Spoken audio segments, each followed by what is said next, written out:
விருதுநகர் மாவட்டம் கிருஷ்ணன் கோவிலில் கல்வி பணியில் கடந்த 34 ஆண்டுகளாக சிறப்பாக சேவையாற்றி வரும் VPMM கல்வி நிறுவனங்கள், கலை மற்றும் அறிவியல் கல்லூரி, பொறியியல் கல்லூரி, நர்சிங் கல்லூரி, கல்வியியல் கல்லூரி உள்ளிட்ட பல்வேறு கல்வி நிறுவனங்கள் ஒரே வளாகத்தில். சார் எப்படி சார் பாக்குறீங்க இந்த விஷயத்தை? தமிழ்மணி சார் 3 புள்ளியை வைக்கிறார் இல்லையா, இதுல எப்படி புரிஞ்சிக்க வேண்டியதுக்கு? இது அடுத்து திமுகவுடைய நகர்வை எதை நோக்கி பயணிக்குது? எதிர்கால திட்டம் என்னவா இருக்குது? இன்னைக்கு சபாநாயகர் ஓம் பிர்லா அவர்கள் கொடுத்த தேநீர் விருந்தில் கனிமொழி கலந்துக்கிட்டது வந்து ஒரு மரியாதை நிமித்தமான விஷயம். அதில் ஒன்றும் அரசியல் காரணங்கள் கற்பிக்க முடியாது. என்ன காரணம்னா, அதே கூட்டத்தில் எதிர்க்கட்சி தலைவர் ராகுல் காந்தியும் கலந்துக்கிட்டார். இதை விட முக்கியமான விஷயம் என்னென்னா, சென்ற ஆண்டு நடந்த தேநீர் விருந்தில் பிரியங்கா காந்தி கலந்துக்கிட்டாங்க. இப்போ அதனால் அன்றைக்கி சாயங்காலம் விவாதித்து காங்கிரஸும் பாஜகவும் கூட்டணி நான் விவாதித்தோம் இல்லை. அதே போல் கனிமொழி இன்னைக்கு கலந்து கொண்டது ஒரு ஒரு மரியாதை நிமித்தமான கலந்து கொள்ளலே ஒழிய அதுக்கு ஒரு அரசியல் காரணங்கள் கற்பிக்க வேண்டிய அவசியம் இல்லை. ஒரே ஒரு புள்ளி தான் சார் விலங்கல. ஒண்ணு, காங்கிரஸ் கட்சியிலிருந்து மட்டும்தான் விலகி இருக்கிறோம், இந்தியா கூட்டணியில் இணைந்து இருக்கிறோம்னு சொல்றாங்க. மக்களவையினுடைய எதிர்க்கட்சி தலைவராக ராகுல் காந்தி போகிறதுக்கும் இந்தியா கூட்டணி ஒன்றிய அரசுக்கு எதிராக எடுக்கக்கூடிய அனைத்து போராட்டங்களையும் ஆதரிப்போம்னு சொல்லியிருக்காங்க. இல்ல அவங்க ஸ்டேட்மெண்ட் என்ன சொல்றாங்க? இல்ல சார், அவங்க ஸ்டேட்மெண்ட் காங்கிரஸில் இருந்து மட்டுமே விலகி இருக்கிறோம், இந்தியா கூட்டணியில் இருந்து அல்ல, அவங்க கூட தான் இருக்கிறோம் பொழுது இந்தியா கூட்டணி புறக்கணிக்கிற ஒரு கூட்டத்தில் கனிமொழி போய் சேர்றாங்க அப்படின்றது கால்குலேஷன் இருக்கு இல்லையா? ராகுல் காந்தி கலந்துக்கிட்டாரு, அதையும் கேட்கல நீங்க? ராகுல் காந்தி கலந்துக்கிட்டாருல இன்னைக்கு. ராகுல் காந்தி மல்லிகார்ஜுன கார்கே கலந்துக்கிட்டா பிரச்சனை சார். ராகுல் காந்தி மல்லிகார்ஜுன கார்கே காங்கிரஸ் கட்சியுடைய தலைவர். ராகுல் காந்தி காங்கிரஸ் தானே, வேற கட்சி இல்ல. அப்ப சொல்லலாம் கட்சி இல்ல சார், அப்படி சொல்லலாம்ல. நாங்க வந்து மக்களவையினுடைய எம்பின்ற அடிப்படையில் போறோம்னு சொல்லலாமே. ஒரு விஷயம், திமுகவினுடைய நாடாளுமன்ற குழு தலைவர் கனிமொழி, அதன் அடிப்படையில் இன்னைக்கு அழைப்பு விடுக்கப்பட்டு அவர் கலந்துருக்காரு. ஏன் டிஆர் பாலா கலந்துக்கலன்னா, அவர் வந்து பார்லிமெண்ட்டில் வந்து லோக்சபாவோட தலைவர், இதில் வந்து ஒட்டுமொத்த நாடாளுமன்ற குழு தலைவர் கனிமொழி, அதனால கலந்துக்கிட்டாங்க. இதில் வந்து தமிழ்மணி அண்ணனுக்கு வந்து கற்பனை தேர்ல அவர் இன்னைக்கு பயணம் செஞ்சிருக்காரு. 2 புள்ளியை கட்டமைக்கிறார் இல்லையா தமிழ்மணி சார்? ஒன்று, திமுகவினுடைய தலைமை பண்புக்கு நகர்வது. இன்னொரு புள்ளி, தாவேகாவினுடைய ஆட்சியை கலைக்க முடியுமான்னு திமுகவில் இருக்க சிலர் யோசிக்கிறாங்க.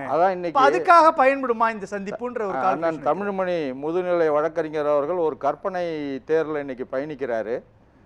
கனிமொழி அவர்கள் ரஷ்யா நாட்டிற்கு அந்த போரின் போது இந்திய பாராளுமன்ற குழு, இந்தியன் பார்லிமெண்ட்ரி டெலிகேஷனுடைய தலைவராக தான் கலந்துக்கிட்டாரு. அதே நேரத்தில் சரத்பவாரோடைய மகள் சுப்ரியா சூலேவும் வந்து வேறு நாட்டுக்கு போனாங்க. அதனால் பாரதிய ஜனதா கட்சி சார்பாகவோ ஒன்றிய அரசு பாராளுமன்ற அவங்க கலந்துக்கல. இந்தியாவினுடைய பாராளுமன்ற குழு தலைவர், இந்தியன் பார்லிமெண்டரி டெலிகேஷன் லீடரா தான் கலந்துக்கிட்டாங்க. அதுக்கு அரசியல் பாஜகவுடைய கூட்டணியில் திமுக இணையாது, அதுக்கு அரசியல் கற்பிக்க வேண்டியது இல்லை. இன்னொன்னு வந்து சொன்னாரு இல்ல, இந்த கேள்வி எதை ஒட்டி வருது அப்படின்னா, இதற்கு முன்பு பாஜக திமுக கூட்டணி சாத்தியமா அப்படின்ற ஒரு கேள்வியை 2 முக்கியமான நபர்கள்ட்ட கேட்கிறாங்க. ஒன்று, திமுகவுடைய முன்னாள் எம்பி கனிமொழி சோமுகிட்ட கேட்கிறாங்க. அவங்க சொன்ன பதில் என்ன தெரியுங்களா? அரசியல்ல நிரந்தர நண்பனும் கிடையாது, நிரந்தர. இதே கேள்விய பாஜகவுடைய மூத்த தலைவர் வானதி சீனிவாசன் கேட்கும் பொழுதும் அவங்களும் இதே தான் சொல்றாங்க. இப்போ இந்த 2 கருத்துக்களினுடைய தொடர்ச்சியாக போய் தேநீர் பங்கேற்கும் பொழுது அதை நோக்கி தானே நகர்ந்து இந்த மாதிரி சொல்லிட்டு இருக்கீங்கிறதா. நேத்தி வந்து சட்டப்பேரவையில் வந்து தொகுதி மறுவரை தீர்மானம் வரக்குள்ள மறுவரை தேவையில்லைன்னு திமுக வந்து தமிழக வெற்றி கழகத்தினுடைய தீர்மானத்தை ஆதரிச்சுது. அதனால திமுகவும் தமிழக வெற்றி கழகம் கூட்டணின்னு சொல்லிடுவீங்களா? அந்த காலத்துல தமிழக மக்களுக்கு பாதிப்பு வரக்கூடிய எந்த விஷயமாக இருந்தாலும் திமுக போராடும்.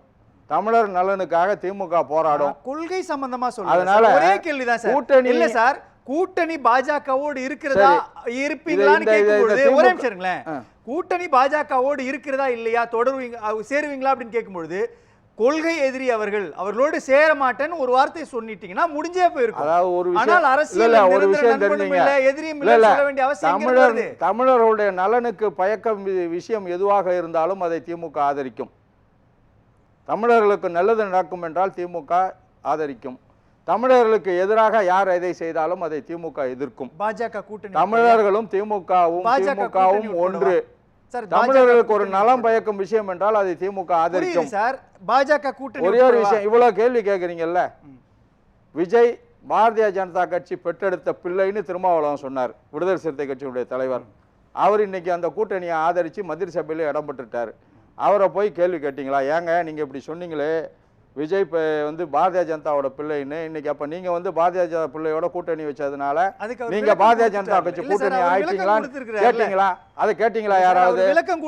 ஒரு விஷயம் சந்தோஷமான விஷயம் என்னன்னா, ஆட்சியில் இருந்தாலும் சரி இல்லாவிட்டாலும் சரி அரசியல் நகர்கள் திமுகவை சுற்றி நடக்கிறது, திமுக என்ன செய்கிறதோ அதுதான் அரசியல் விவாத பொருளாகிறது. சந்தோஷமா நீங்க சொல்றது பாஜகவோடு பாஜக RSS பெற்றெடுத்த பிள்ளை விஜய்னு சொல்லி அவர் சேர்ந்துட்டாருன்னு சொல்றீங்க. ஆனா அவர் நிலைப்பாடு சொல்லிட்டாரு, என்ன காரணத்துக்காக நாங்க சேர்ந்தோம். என்ன நிலைப்பாடு சொல்லுங்க? அவர் உறுதியா தான் இருக்கிறாரு. அவர் நாங்க முன்பு சந்தேகித்தது தவறுதான் அப்படின்றதெல்லாம் சொல்றாரு. அவர் ஒத்துக்கலையே இல்லையே சார். இல்ல சார், ஒரே கேள்விதான் சார். அன்றைய தினம் வந்து பாரதிய ஜனதா பாஜகவோடு திமுக கூட்டணி இருக்குதான்னு சொன்னா இல்ல, இன்றைய தேதியில இல்லங்க, நாளைக்கு உண்டு. அது இல்ல, இன்னைக்கு இல்ல, அவ்வளவுதான் நாங்க சொல்லலாம். முற்றுப்புள்ளி வைப்பீங்க. இன்றைய தேதியில் கூட்டணி இல்லை. தமிழர்கள் நலனுக்கு யார் எதிராக இருக்கிறார்களோ அவருக்கு எதிராக திமுக இருக்கும். தமிழர்களுக்கு யார் தமிழர்களுக்கு ஆதரவா இருக்காங்களோ அவங்களுக்கு திமுக ஆதரவா இருக்கும். தமிழர்களும் திமுகவும் ஒன்று. இன்றைய தேதியில் திமுக பாரதிய ஜனதா கட்சியோடு கூட்டணி இல்லை, அதை தான் சொல்லலாம். நாளை என்ன நடக்கும் என்று யாரும், நாளை என்ன நடக்கும் என்பதை கடவுளை தவிர யாரும் அறிவார். அதனால இன்னைக்கு என்னவோ அதை பேசுங்க, நாளைக்கு it may happen or may not happen. Probability நம்ம பேச முடியாது. சொல்லக்கூடிய ரெண்டு புள்ளி இருக்குல்ல, என்ன சொல்லுங்க? அதுக்கு நீங்க என்ன பதில் சொல்றீங்க? என்ன புள்ளி? ஒன்று, திமுகவுடைய தலைமைத்துவத்துக்கு வரணும், அதுக்கு தான் நீங்க ரஷ்யாவுடைய பயணத்தை மேற்கொள்றது. ஒரே ஒரு விஷயம், திரு முத்துவேல் கருணாநிதி ஸ்டாலின் அவர்கள் திமுகவுடைய தலைவராக இருக்கிறார். அவருக்கு பின்னால் எங்களுடைய கழகத்தினுடைய இளைஞரணி செயலாளர் திரு உதயநிதி ஸ்டாலின் இருக்கிறார். அதிலெல்லாம் வந்து என்றைக்குமே மூத்த அமைச்சர்கள், மூத்த நிர்வாகிகள் எல்லாம் திரு உதயநிதி ஸ்டாலின் அவர்கள் தான் வருங்கால தமிழகத்தினுடைய எதிர்காலம், கழகத்தின் எதிர்காலம் என்று ஏற்றுக்கொண்டு விட்டார்கள். தேவையில்லாமல் சிண்டு முடிகிற வேலை வேண்டாம். கனிமொழி அவர்கள் டெல்லிக்கு அனுப்பப்பட்டு அவர் டெல்லி பாலிடிக்ஸை பார்த்துக்கிட்டு இருக்காரு. தூத்துக்குடி பாராளுமன்ற உறுப்பினராக இருக்கார். அந்த வேலையை அவரை பார்க்க விடுங்க. தேவையில்லாமல் திமுகவில் சிண்டு முடியாதீங்க. எந்த காலத்திலும் திரு முத்துவேல் கருணாநிதி ஸ்டாலினுக்கு பிறகு திரு உதயநிதி ஸ்டாலின் அவர்கள் தான் திமுக தலைவராக பொறுப்பேற்பார். அதை எல்லாமே கட்சியினரை ஏற்றுக்கிட்டாங்க, பொதுக்குழு ஏற்றுக்கொண்டது. அதில் நீங்கள் பத்திரிகையாளரோ மீடியாவோ பேசி ஒரு புண்ணியமும் இல்லை.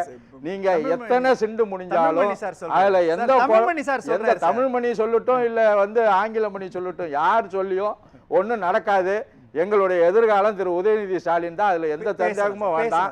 அதே போல கனிமொழி வந்து அவங்களுக்கு ஜாதி பலம் இருக்குன்னு, அவங்களாம் ஜாதி மதம் பார்க்காத ஒரு அம்மையார்.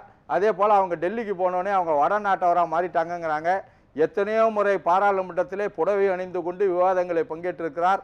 இன்னும் சொல்ல போனால் காங்கிரஸில் இருக்கக்கூடிய ராகுல் காந்தியை விட, பிரியங்கா காந்தியை விட பாரதிய ஜனதா கட்சியும் ஒன்றிய அரசையும் சனாதனத்தையும் அதிகமாக எதிர்த்தவர் கனிமொழி தான்.